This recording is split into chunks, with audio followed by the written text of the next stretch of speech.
আসসালামু আলাইকুম। তো কি অবস্থা, কি খবর আছেন? ভালো তো আপনারা সবাই। আবারও চলে আসলাম আজকে ঈদের দিনে আপনাদের সামনে আরো একটি ভিডিও নিয়ে। আজকে আমরা চলে আসলাম ইলাসপুর গাউসিয়া জামে মসজিদ এবং ঈদগাহ মাঠের একটি ভিডিও নিয়ে। আসলে এখানে খুব সুন্দর একটি জামাত হয়েছে। প্রত্যেক বছরই এখানে জামাত হয়ে থাকে। খুব ভালো লাগে আসলে এখানে জামাত বা এখানের পরিবেশটা খুব সুন্দর। চতুর্পাশে গাছ এবং কি খুব সুন্দরভাবে বাউন্ডারি করা। মসজিদও দেখতে খুব ভালো লাগে। তো এখানে আসলে নামাজ পড়তে আলাদা একটা প্রশান্তি পাওয়া যায়। তো তাই চলে আসলাম আজকে ইলিয়াসপুর গাউসিয়া জামে মসজিদ এবং ঈদগাহ মাঠে নামাজ পড়ার জন্য। তো আজকে ঈদুল আজহার নামাজ পড়লাম এখানে। খুব ভালো লাগলো। সবাইকে জানাই ঈদুল আজহার শুভেচ্ছা। ঈদ মোবারক। সকল ধর্মপ্রাণ মুসলমান ভাইদেরকে জানাই পবিত্র ঈদের শুভেচ্ছা ও ঈদ মোবারক।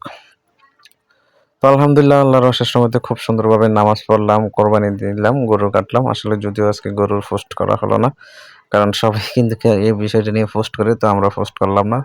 তারপরও কোরবানি ঈদ খুব সুন্দরভাবে শেষ হলো। সবাইকে জানাই আবারও ঈদুল আজহার শুভেচ্ছা, ঈদ মোবারক। আমাদের এই ঈদগাহ মাঠে বয়ান করেন আমাদের এই পাশের একটি মসজিদ আছে, এটা হচ্ছে খোশবাস গাউসিয়া জামে মসজিদ। ওই মসজিদের ইমাম সাহেব বয়ান করেন। পাশাপাশি আমাদের এই মসজিদের, আমাদের ইলাসপুর গাউসিয়া জামে মসজিদের ইমাম সাহেব নামাজ পড়ান এবং খুতবা পড়ান, যে হাবিবুর রহমান জিয়াদি সাহেব এখানে নামাজ পড়ান। আসলে খুব ভালো লাগলো। খুব সুন্দরভাবে নামাজ সম্পূর্ণ হলো। আর পরিবেশটা আজকে খুব সুন্দর ছিল। কোনো বৃষ্টি বাদল ছিল না। আসলে গেছে বছর ঈদে তো অনেক বৃষ্টি হয়েছে। এবার কি ঈদে কোনো বৃষ্টিই ছিল না। খুব সুন্দরভাবে সবকিছু সম্পূর্ণ হলো। আল্লাহর কাছে লাখো কোটি শুকরিয়া যে খুব সুন্দরভাবে কোরবানিটা দিতে পেরেছি। তো সবাই সবার জন্য দোয়া করবেন আজকের এই দিনে।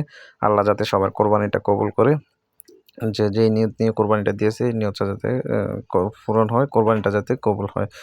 তো আমার পাশে সাইফুল আছে এবং আমি আসলে গেছে বছর ঈদও ছিল, আজকেও চলে আসছে আবার ঈদ করার জন্য।